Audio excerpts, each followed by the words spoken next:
سلام دوستان، خوش آمدید بر یک درس دیگری از HTML و خوش آمدید به کانال کدنویس. امروز ما با شما میخواستیم درباره HTML اتریبوت ها صحبت کنیم. ما با HTML تگ ها کم آشنا شدیم. در این درس ما میخوایم اول با HTML اتریبوت ها آشنا شویم و باز دوام بدهیم کار کردن با HTML تگ ها رو. HTML اتریبوت ها چی بودنش؟ اساساً HTML اتریبوت ها معلومات ایلاوگی برای HTML element ها می باشند. یک HTML تگ داریم ما با مانند HTML تگ داریم که وقتی که در درون این ما منویسیم کد نویس، این با مانند چی می باشد؟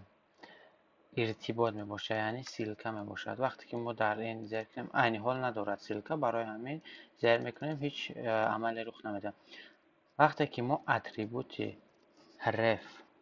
ref را وارد میکنیم و در اینجا چی معلوماتی کانال کدنویس رو وارد میکنیم، مثلا در عین حال من https youtube.com مثلا ما کانال یوتیوب میخوایم رویم یوتیوب و وقتی که شما میبینید وقتی من اتریبوت ref چی گفتیم؟ یک اینفورماسیون ایلاوگی برای HTML element ها باشه. ما یک اینفورماسیون ایلاوگی در HTML element ام وارد کردیم، HTML element یوتیوب وارد کردیم که در آن ادرسی کانال یوتیوب داده شده است و وقتی که ما در بالای نوشته یوتیوب سر میکنیم ما به کانال یوتیوب میرویم.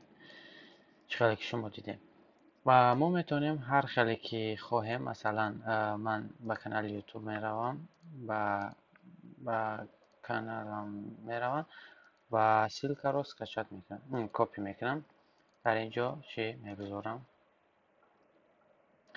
در اینجا به جای یوتیوب من مینویسم کد نویس. چقدر شما میبینید من اگر زیر کنم در بالای دکمه‌چه کانال کد نویس رفتیم. بسیار عالی، همه چی خوب درست کار کرده است. من فکر میکنم که شما فهمیدید HTML اتریبوت ها چیست. یک اینفورماسیون ایلاوگی درباره چی HTML element و در عین حال یک HTML تگ دیگر رو من به شما نشان میدهم و خوبتر شما خواهید فهمید. HTML تگی که در این درس میخوایم یکی از دیگر HTML تگ ها رو نگاه کنیم و HTML تگ برای ماندن عکس ها در وب صفحه خودمون. این عکس ها با واسطه استفاده برای HTML تگ ایمیج استفاده برده می شود. این HTML تگ ایمیج HTML تگ تاق می باشه، یعنی که فقط شروع شوی دارد و علامت به پایان رسی گذاشته نمی شود و در اینجا مثلا ما میخوایم عکسمون رو در وب صفحه هم وارد کنیم. ما چه خیلی گفتم میتوانیم با HTML تگ که عکس ما در کجا جایگیر است. ما با واسطه HTML اتریبوت ها، مثلا HTML اتریبوت src برابر میمونیم و دو ناخونه کم بکشیم. در این درون ما باید چیکار کنیم؟ در درون HTML اتریبوت source باید ادرسی عکس خودمون رو دهیم. در عین حال عکس من در همین پاپکایی که دارم جایگیر است. من میخوام که در وب صفحه عکسی که لوگو نقطه png نام دارد در وب صفحه هم نشان دهم. برای همین در درون سورس من می نویسم لوگو نقطه png. چرا که شما ببینید عکس ما در کانال در وب صفحه ما نشان داده شده است و در اینجا ما یک دو HTML اتریبوت دیگر را استفاده میبریم.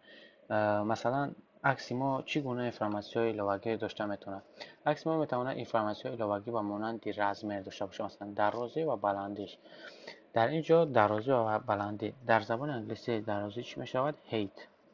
هیت. وقتی که ما در تگ ایمیج اتریبوت هیت را استفاده میبریم و برابری میمونیم و با او یکم چنک را وارد میکنیم، مثلا 200. چقدر که شما میبینید اندازه عکس ما تغییر یافت.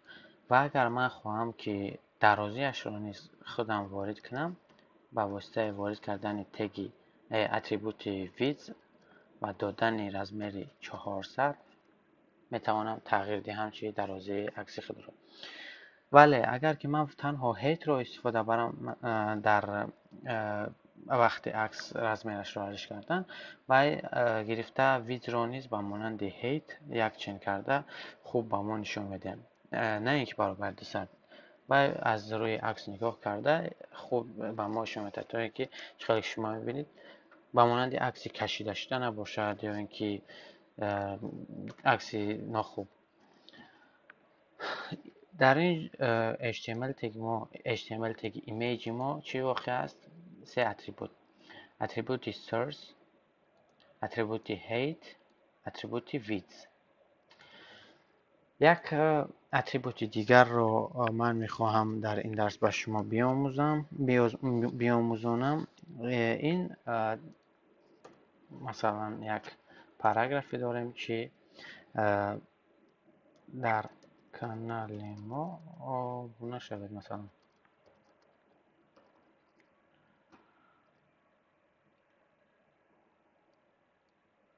من در روزی را میگیرم چون که عکس نمیخوام بذار به مانندی کشتش نشون داده شود. در کانال ما ابونه شوید. چه که من اگر از موشک در بالای خط نوشته شده گذارم هیچ چیزی شما نمیدهد. و وقتی اگر در پاراگرافم اتریبوت تایتل را دباوید کنم و در درون آن نویسم که در کد نویس کانال، مثلا تایتل چیست؟ تایتل درباره چی بودن این خط رو مثلا معین میکند. این جمله درباره چی بودنش چه خیلی فهمیدن چه خیلی معین میکند. وقتی که ما در بالای خط میاریم موشک مونه چه خیلی شما ببینید در 451 بنویسد کد نویس کانال، یعنی اینکه این تکستی که در اینجا نوشته است درباره چی کانال؟ درباره کانال دهم. اگر که وبسایت عکس ما رو پیدا نکرد، مثلا ما نامی عکس ما رو خطا وارد کردیم، لاگانه و لاگ نوشتیم، باید وبسایت با ما چی نشون دهد؟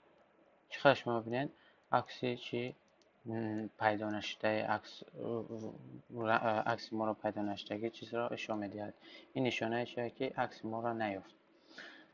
و ما اگر که در وبسایت یک گله عکس داشته باشیم و در بین اونها همین عکس ما هم خیلی شبیه ما که میفهمیم که کدام عکس ما پیدا نشد، در اینجا برای این ما را یاردم میدهد اتریبوت alt که برای استفاده بودن تگ های ایمیج ما چیکار میکنیم استفاده میبریم. اتریبوت alt چیکار میکنه؟ و ما یک مضمون از من را بگم اول و ما یک مضمون میدهد که درباره چی رفته شده است عکسی در اینجا واقع بده. اگر در درون alt ما نویسم که کد نویس لوگو، این عکسی که در جا واقع بود لوگوی کانال چی بود؟ کد نویس. برای همین مضمونش نویسیم که درباره چی بود عکس. و وقتی که من سخنرانی کنم چقدر شما ببینید در کنار عکس پیدا نشده نویس که کد نویس لوگو، یعنی وقتی که من کد نویس لوگو را میبینم میفهمم که عکس کد نویسی ما لوگوش پیدا نشد. میام میبینم کد خود را چه لوگو میبینم که خطا نوشتم، لوگو داخل میکنم.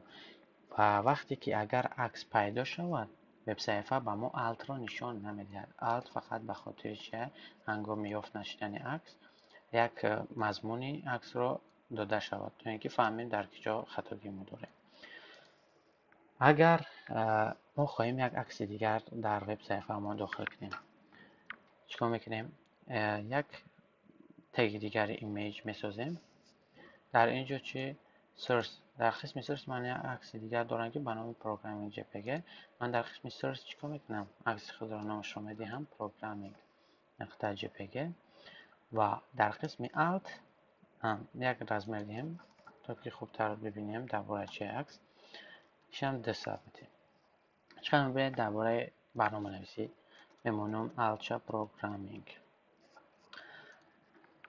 و چقدر شما میبینید عکس های ما بر و بر مانده شدن و وقتی که مثلا ما سایت خود رو پیش کنیم نقل جان بر و بر و در زیر نوشته می شود، در زیر نشان داده می شود.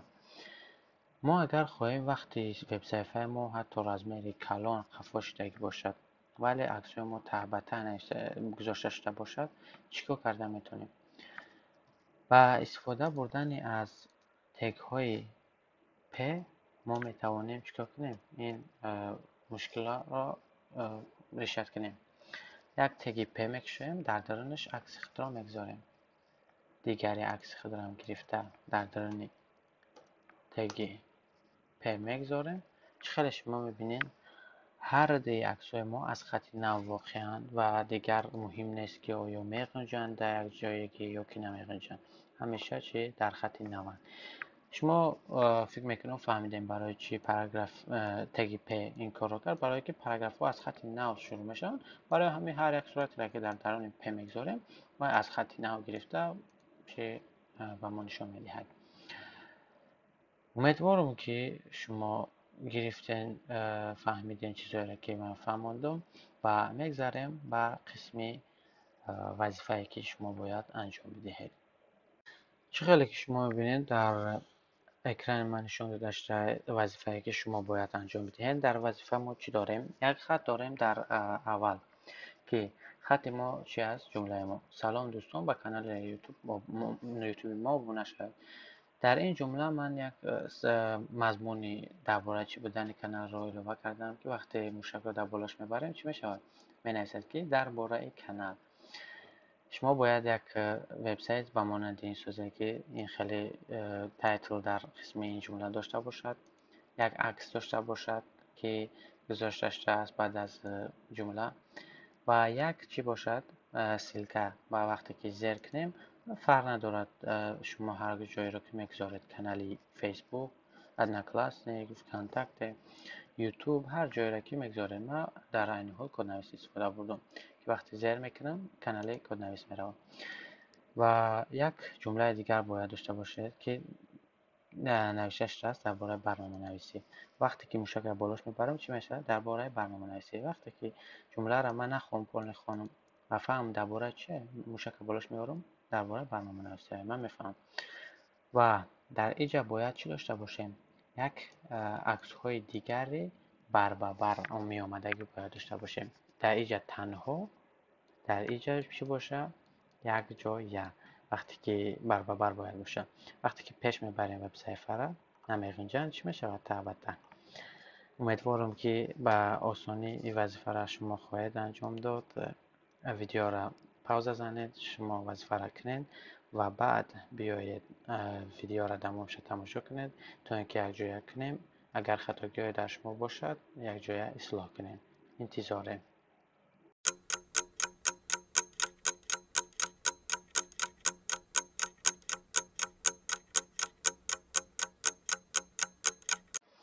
امیدوارم که همه با خوبی با موفقیت تونستن وظیفه را انجام دهند. میگذاریم یک جای وظیفه را انجام دهیم. در اول خط ما چی داشتیم؟ یک پاراگراف داشتیم گفتیم. در اینجا ما متنای کدی را که ما باید نویسیم وارد کردیم. چی بود در یک پاراگراف ما؟ سلام دوستان. من میگذارم در اینجا. شاید شما میبینید نمایشی میشکل را میارم هیچی درباره جمله نوشته نشده. برای همین ما باید چیکار کنیم؟ اتریبوت تایتل وارد کنیم و در اینجا چی باید نویسیم؟ درباره کانال. دیدین چقدر که کار کرد همه طوری خوب. میگذاریم در دوم خط ما گفتیم یک عکس داریم که عکسی تنها در خط نو است. اگر یکم عکس دیگر در برش باشه نباید برابر ایشون داده شود، باید از زیرشون. برای همین ما یک پاراگراف دیگر میکشیم. در درون این چیکار میکنیم؟ ایمیج استفاده میبریم. در اینجا ما عکسی لوگوی خدمت چیکار میکنیم؟ وارد میکنیم. چقدر لوگویی را که در اینجا واقعه عکس و اتریبوت چشمتون کد نویس لوگو یک بلندی 200 متر اینکه رزمری خوب داشته باشد برای من. چقدر شما ببینید خوبه رزمرش 300 میکنیم با بهتر کلانتر باشه. سلام دوستان، به کانال یوتیوب خوش اومدید. عکس گذاشتیم. بعد ای چی داشتیم؟ ما یک سیلکه داشتیم کنونکه که وقتی میچخیم ما با کانال کدنویس میرفت. برای سیلکه را وارد کردم، برای ارتباط وارد کردم، ما از تگ استفاده بودیم که در قسم حرف ما چی نوشتیم؟ سیلکه خمونه. من سیلکه کانال یوتیوب خودم میگذارم، شما هر چیز دیگری که دوست داشتید.